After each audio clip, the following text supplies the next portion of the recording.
Awesome. Okay.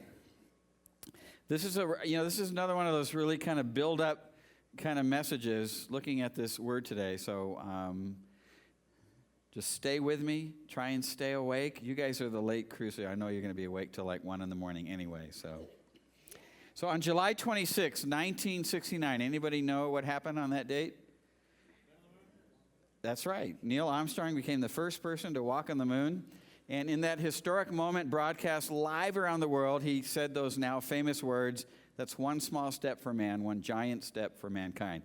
Most people know this story, but few people know that when Armstrong returned back to Earth, he would travel around the world telling jokes about his experience on the moon that no one in the audience thought was funny. Nobody would laugh.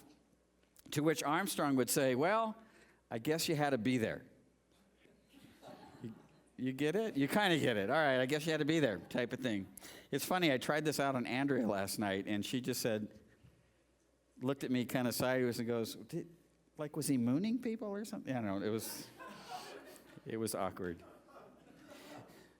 So the reason I say that, explaining the meaning of our ancient Hebrew word for today feels a little bit to me like, I guess you had to be there. Not because this word is funny, but because there's not one single word in the English language that can fully describe it. It's almost like you had to be there a few thousand years ago to adequately comprehend the full depth of the meaning of this word. And the Hebrew word is chesed. You want to give it a try? It's a guttural, so do not say hesed. Okay? If you don't spit on the person in front of you, you've said it wrong. So it is chesed. One more time. Chesed. Okay. And this word appears in the Old Testament, listen to this, 243 times, so it is widely used. Most of the times when chesed shows up, it's used to describe something about God's character, and the number of English words used to translate this word is almost as many as the number of times the word appears in the Bible. Not quite, but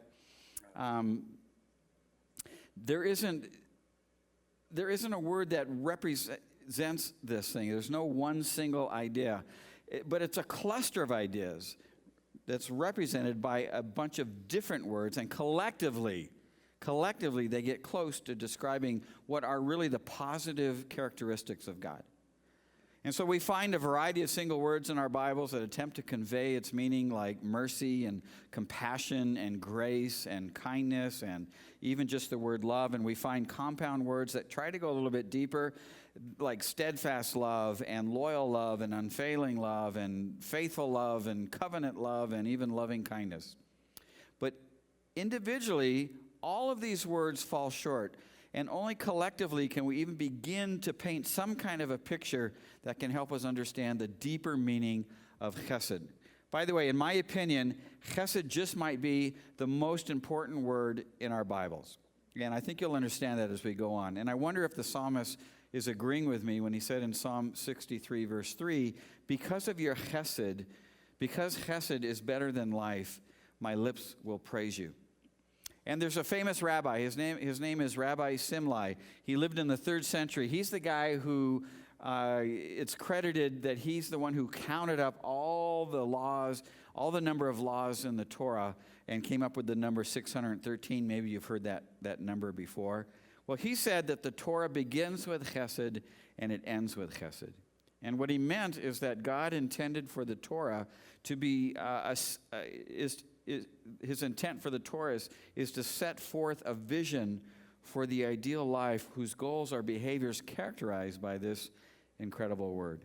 2 centuries before Rabbi Simlai, another rabbi named Yeshua, named Jesus, was asked what he thought was the greatest commandment in the Torah.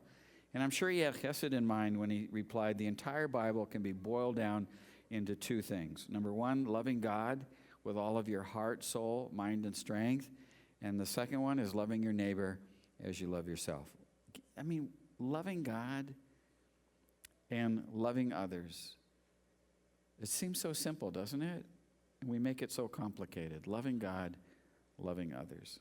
And so as we study this incredible ancient word today, I hope that one of the things that you take away is how the idea of chesed in the Old Testament influences influences much of the writings and the teaching that we all know in the New Testament. And the best way to fully understand chesed is to give what I believe are the multiple dimensions of this word rather than the multiple definitions of this word, because chesed is more conceptual than it is concrete, which is why we see so many different ways, different words trying to capture its essence. And if you think about it, a dimension is the length and width of something, and it's the height and the depth of something. And in order to understand the deeper meaning behind the word chesed, we need to understand that this word is not one-dimensional, it's multidimensional. In fact, I think that's what the Apostle Paul was hinting at when he said in Ephesians chapter 3, verse 17 and 19, that I pray that you, being rooted and established in love, may have power together with all the Lord's holy people. And here it is, to grasp how wide and how long and how high and how deep is the love of Messiah. And then he says, and to know this love that surpasses knowledge. So it's a deep word, that you may be filled with the measure of all the fullness of God. So let's dive into the mysterious deep end of the pool together and see if we can discover the dimensions of chesed that surpasses this knowledge. And the first dimension is that chesed is primary. It's primary, it's first. And when I say primary, I mean in order of time, in order of importance, and in order of development. One of the most fundamental verses in the Jewish theology of chesed is found in Psalm 89:3. And the first half of this verse in Hebrew says, Olam chesed ibaneh. Olam chesed ibaneh. It means the world or the universe or the ages is built on chesed. In other words, the reason why God created the universe is because chesed is primary to God's nature. Let me explain. Everything in the universe is subject to what we call cause and effect. In fact, the universe itself is here because of cause and effect. God spoke, that was the cause, and then the universe was manifest. But listen to this. Chesed comes before God speaking.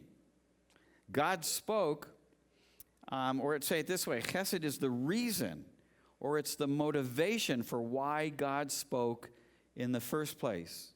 Have you ever done dominoes, where you stack up dominoes and then you push one over and it just goes, and, if you do like millions of them, it goes for a long time? It's kind of cool. So anyone who set up dominoes understands this principle of first cause. It's the first domino that falls into the second domino that starts off this chain reaction, right? Cause and effect.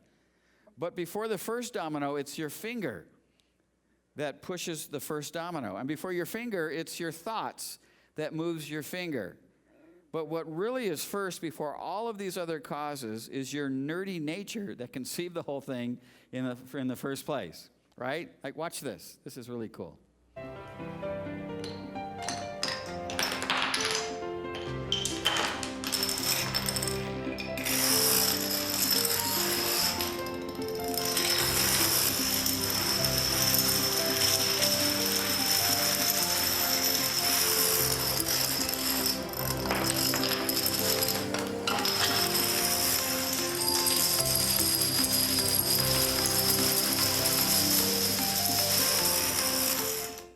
Is that cool or what? It took me 3 hours to set that up. Not really. It's funny. It's the fourth time watching it. Did you notice that one domino didn't fall in the very beginning? Anyone pick that up? I never noticed that. But chesed is God's primary nature. It's the first cause, and it precedes everything else. 1 John 4:8 says it this way in the New Testament. God is love. It's who he is. And you and I and everything else in the universe exists because as primary, chesed cannot be repressed. It can't be hidden. It must spill out. It must overflow onto something. And God created this universe not because he was bored, but because love is a verb. It's not just an emotion, which means that love cannot be fully actuated unless it has something to express itself on. And that something is the universe and everything in it, but especially all of us. Does that make sense to you? Olam, chesed, ibaneh, the world is built on this first love, this primary love. And It's what caused and inspired God to speak creation into existence, and it's what inspired God to write this crazy story that you and I are all stuck in the first place. And so the first dimension of Chesed is that it's primary. God is first and foremost, or God, he's first or foremost, he's love, right? And love is the reason why you and I exist. God just couldn't live without us. Sounds like a cheesy old 70s song, doesn't it? Does it sound that way to you too? Come on, crank that thing.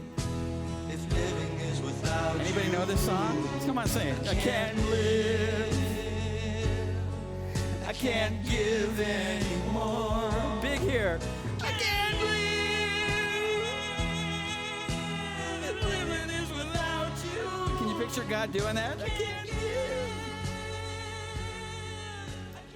All right. Brian freaks out when I do stuff like this, but I told him it's been like 4 or 5 weeks since I've done something cheesy, so. Every week. Okay, the second dimension of Chesed is that it's expansive. This is a really cool part of this word. 1 John 4:19 says, we love because God first loved us. In other words, like those dominoes, Chesed sets off a chain reaction that will continue to expand in the world through us. It's interesting to note that in 1921, the observations of Edwin Hubble suggested that distant galaxies were all apparently moving away from us, so that many scientists came to accept that the universe is ever expanding. And if it is, it would certainly be consistent with the expansion dimension of Chesed. In other words, because Chesed is primary to God's nature, God would first love us, and the effect of that would set off a chain reaction where Chesed would continue to expand across the entire globe through us, just like those dominoes. Boom, boom, boom, boom. And let me give you 2 aspects of this expansion dimension of Chesed, and they both can be found in the Sermon on the Mount. The Sermon on the Mount is amazing. I don't know if you've ever spent any time checking that out, but it's like an anthem on the multi-dimension of Chesed. And if you spent an entire decade studying this, you might get close to understand this word Chesed. The first section in the Sermon on the Mount that describes an aspect of this expansion comes in Matthew chapter 5, verse 38. And this section helps us to understand how Chesed, listen to this, expands beyond what is typically considered to be normal boundaries. So that's the first aspect of it.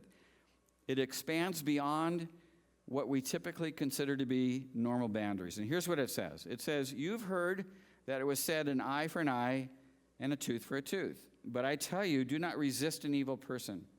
If anyone slaps you on the right cheek, turn to them the other cheek also. And if anyone wants to sue you and take your shirt, hand over your coat as well. If anyone forces you to go 1 mile, go with them 2 miles. Give to the one who asks you. Oh, okay, I'll stop there. Now, can you see here how Jesus is talking about expansion in a way that it expands or it stretches or it crosses over what is typically considered to be a normal boundary here? I mean, who gets struck in the face and then says, hey, give me another one, you know? Who gets sued for their assets and then says, you haven't taken enough, take some more? Who gets abducted for a mile and says, let's go another mile, that was awesome? Chesed expands beyond what is typically considered to be the normal boundaries. And this aspect of expansion is essential. It's an essential part of understanding this amazing word. And you're going to see it play out a little bit more.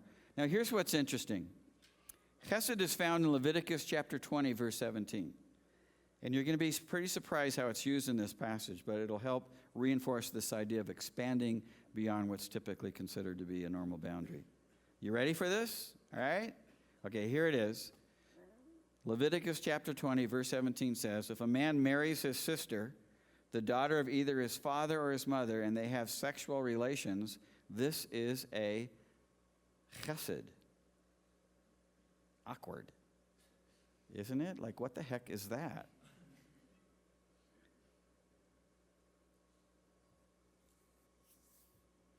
And you just might think that incest is a good thing if the passage ended there. So let's read the rest of it so you can get some context about this, all right? Get rid of this nervous energy I feel that's in the room right now. So here's what it says. So it starts off, if a man marries his sister, the daughter of either his father or his mother, and they have sexual relations, it is a chesed. Most translations say something like the word disgrace. Because of the context, they are to be publicly removed from their people. He has dishonored his sister and will be held responsible. So take a deep breath. It's not right. But this is why it's so important that you know the context of things. It's easy to extract something out and make it truth without having the context. And so, whenever I say something, you always want to check and make sure I've given the right context on that. But what you need to see here is that it's consistent with the idea. The reason why the word chesed is used here is because it's consistent with the idea that one of the foundational meanings of chesed is that it refers to something that goes beyond or stretches beyond or crosses over what is a typically normal boundary. Can you see that? And it's only used 3 times in the Bible in a negative sense out of those 243 other times. And so in the positive sense, chesed always goes the extra mile.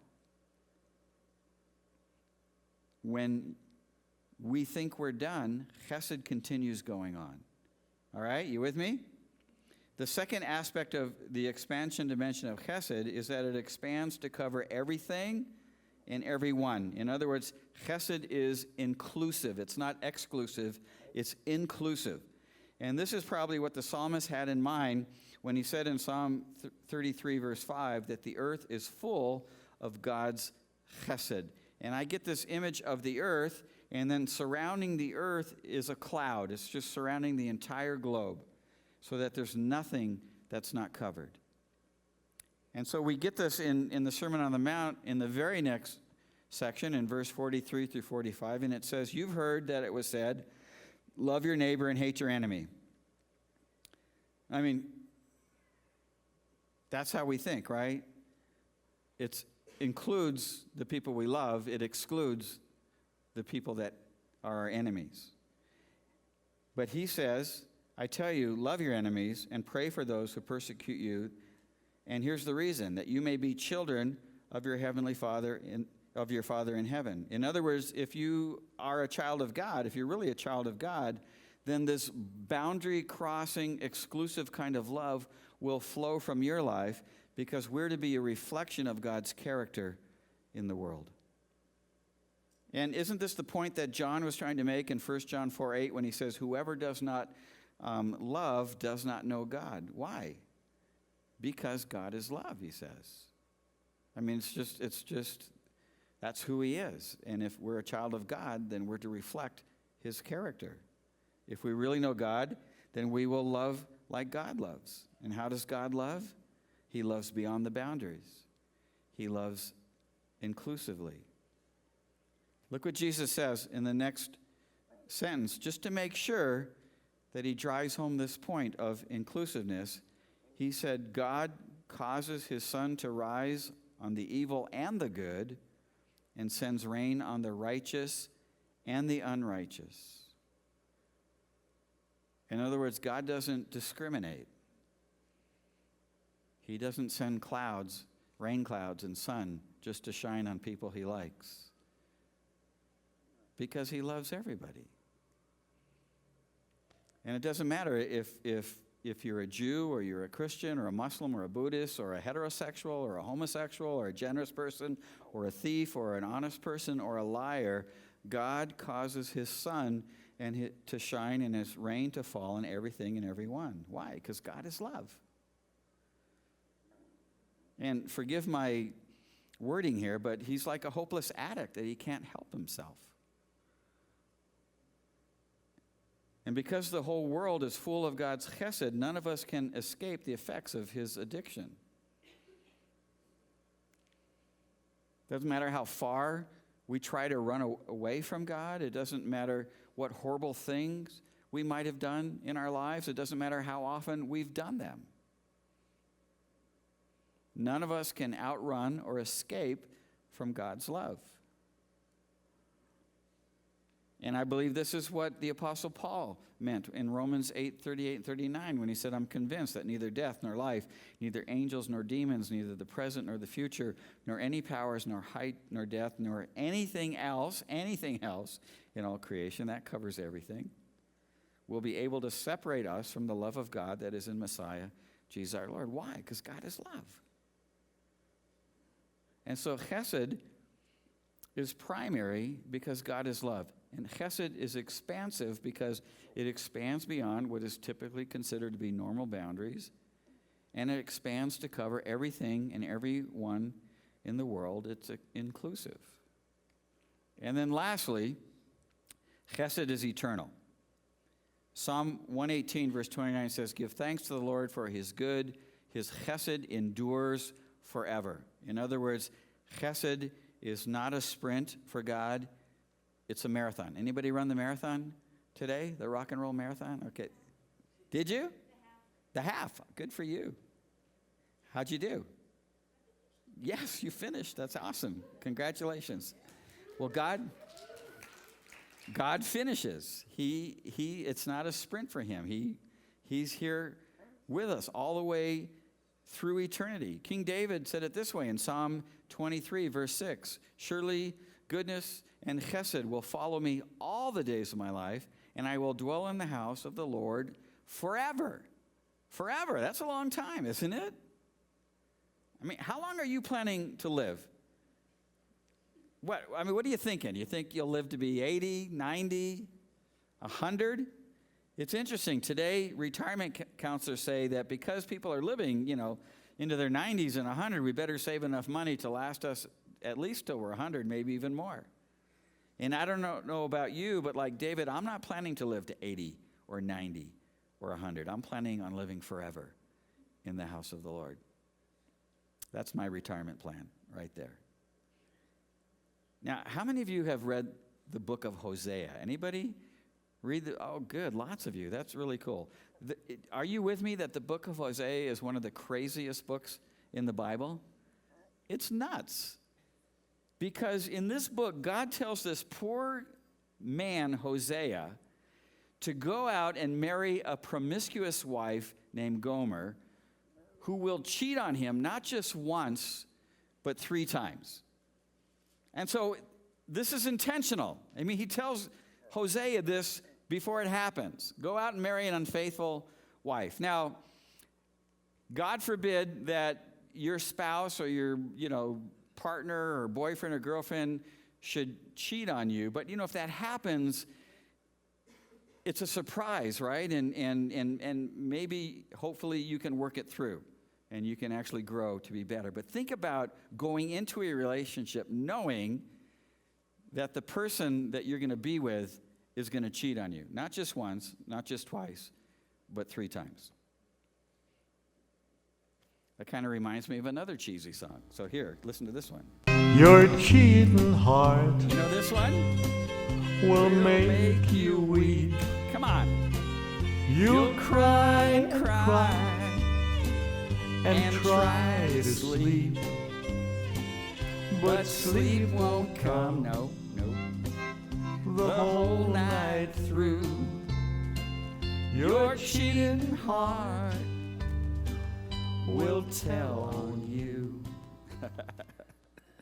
All right, it's enough of that. Okay, so the book of Hosea might be a crazy story, but contained within the pages of this book is every dimension and definition of chesed that we need to know. I mean, listen to this. How many times, put yourself in Hosea's place, how many times would your spouse or your boyfriend or your partner need to cheat on you before you would give up on the relationship? How many times? Once? I mean, hopefully, maybe you can work it out, right? Twice? Possibly, but, are we getting a pattern here? You know that old saying, Fool me once, shame on you. Fool me twice, shame on me. So that's kind of hard. Now you know it's going to be really harder to work this through. But how about 3 times?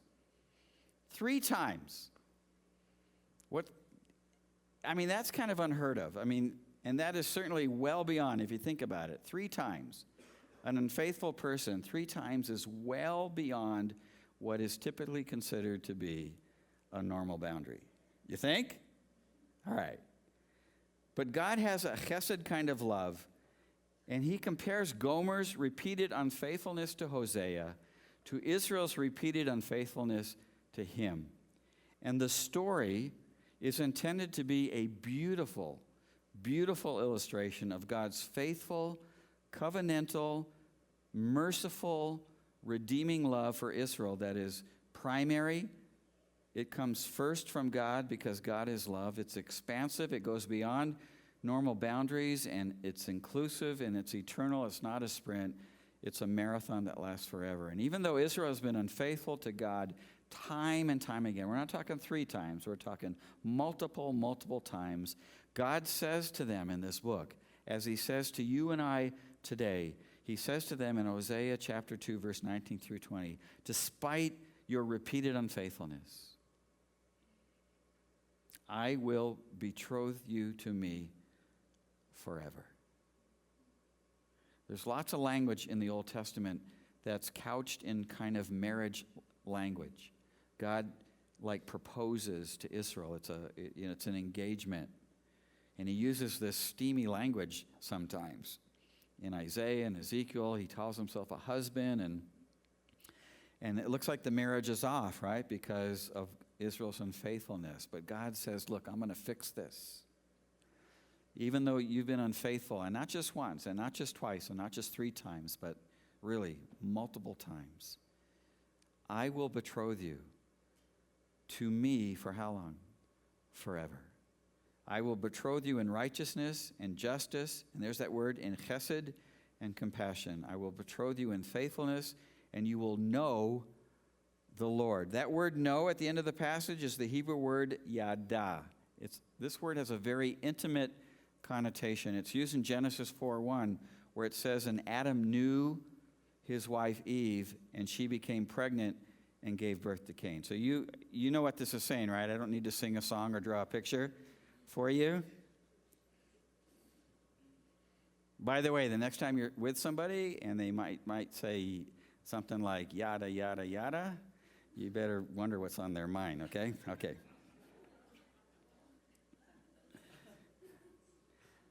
The lesson to learn here is that God is eternally committed to us, even though we are repeatedly unfaithful to him. And you know what? We're all unfaithful to God. We all are from time to time. And if you're normal, like me, it's moment to moment. But the beauty of chesed is that it's primary. It strikes first. It's expansive. It stretches beyond normal boundaries. It covers everyone. It's eternal. It lasts forever. Romans 5:8 says it the best. It says, God demonstrates his love for us in this, that while we were still sinners, think about that, while we were still sinners. I haven't always believed in God. In my teen years and in my early adult years, all the way till I'm 30, I'm anti-God. And if you believed in God, I'm picking on you for being so stupid to believe in God. That's me. And it's the late 60s and the early 70s, and there's all, just let your imagination run wild. I was doing it all during that time. God demonstrates his love for me in this, that while I was still a sinner, while I wasn't thinking about God, while I didn't want God, I didn't even think he existed,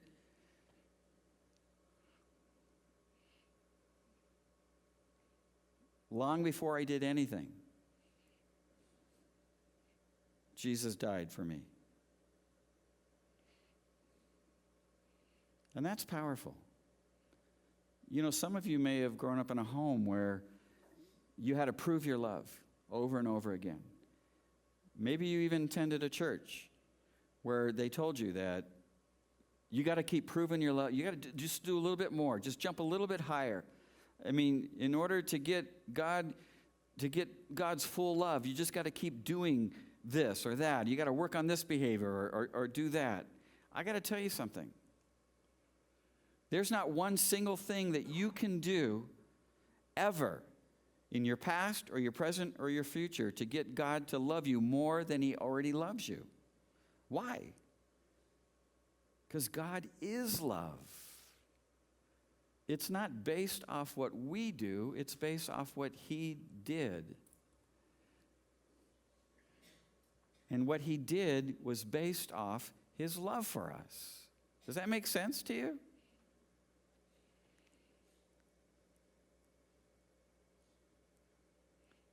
Someday there's going to be a wedding. Did you know that? Did you know we're headed to the marriage feast of the Lamb? Have you read about that? I was just telling somebody out, I can't remember who I was talking to, but Sean and Sarah in the back. We were talking about it'd be nice maybe to have some beer or something here with the tacos, or I forget how we got onto this. But I was saying that when we have the wedding with Jesus, there's going to be a lot of wine at this party. Oh, it's because he turned all that water into wine. That's why at the end of the party, right? 4 barrels at the end. When we finally at the wedding feast of the Lamb, you know that Jesus on Passover, what he said when he held up the glass of wine, he said, I will not drink of the fruit of the vine again until I'm with you again in my Father's kingdom. So he hasn't had a glass of wine in a long time. I don't even know why I went there. I'm sorry. But there's a wedding. There's a wedding coming. And someday, I'm just thinking metaphorically here, someday God's going to send a huge limo to pick us up. You know those limos that pick up the wedding party? You know the ones that can seat like 30 people, 100 people? I mean, I've seen some that look like they stretch a mile. Someday God's going to send a limo to pick us up, and we're going to walk down that heavenly aisle to be betrothed to our eternal lover at this wedding feast of the Lamb. Trust me, if you think our Sukkot parties here at Cornerstone are pretty wild, if you've been to one, they're merely plain vanilla dress rehearsals for this incredible, wild, and longest party that you'll ever attend in your life. That's why we do these Sukkot parties. They're foreshadows. You know, they're 4 or 5 hour long parties that foreshadow this eternal party that's coming. This limo that God is going to send, it's got enough seats for everybody. Everybody who's ever lived on this planet. I mean, what are we at, 6 billion, 7 billion people now? It's got room for everybody.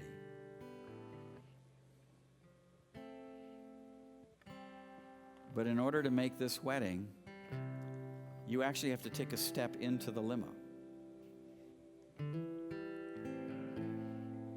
And taking that step is called faith.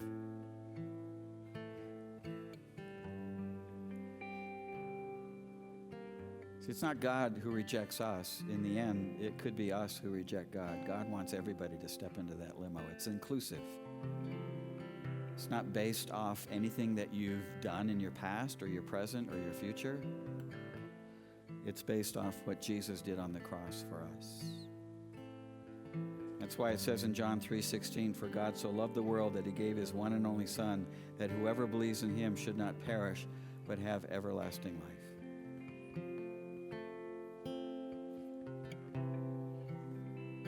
Chesed. It's an amazing word.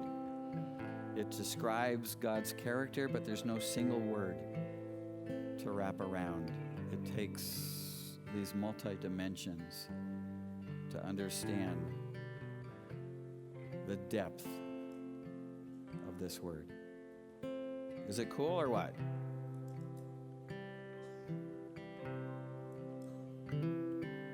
So here's what I'd like to do. You know, us pastors, we like to give out applications, and, you know, typically, you know, if you're coming to church 48, 50, 52 weeks out of the year, you've got lots of applications. If you're listening to messages online, you know, you could have like 100 or 200 applications during the year, and if you're like me, by Monday morning, you forgot about it anyways. So I thought it'd be cool to do something that we could do right now. A lot of times when I hear a message, I feel like I want to respond. And so I'm going to offer that to you. Not everyone's going to take advantage of this, but if you want to. And let me give you some ideas about why you'd want to respond. And the response is going to simply be just to come up here and worship in this last song up front. And so here are some of the reasons why you might want to come up. You might be like I was 33 years ago, where one day I'm thinking there is no God, and then all of a sudden, oh my gosh, there is a God. And then I hear about this incredible story of redemption, and I'm overwhelmed by the whole thing. And so you may want to come forward, just as saying, wow, your love for me is incredible. Or you might be like the person I talked about, where you grew up in a home or in a church where you were always told you just never can measure up. You can't get love unless you jump through these hoops. And I hope you're hearing something different here. God doesn't have you jump through hoops.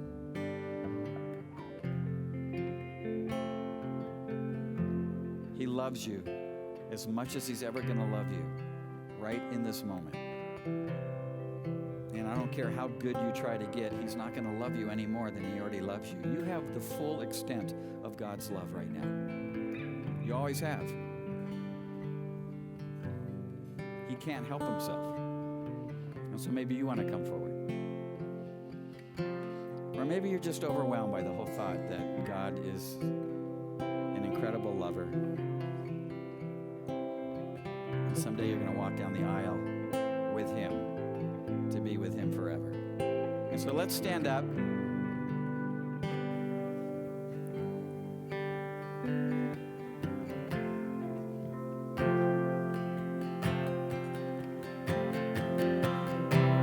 Father, I just pray that in this moment of worship, that our hearts would pour out to you in thanksgiving.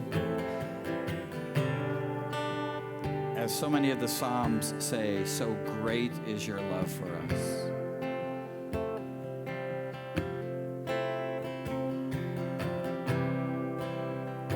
And I thank you for this word chesed.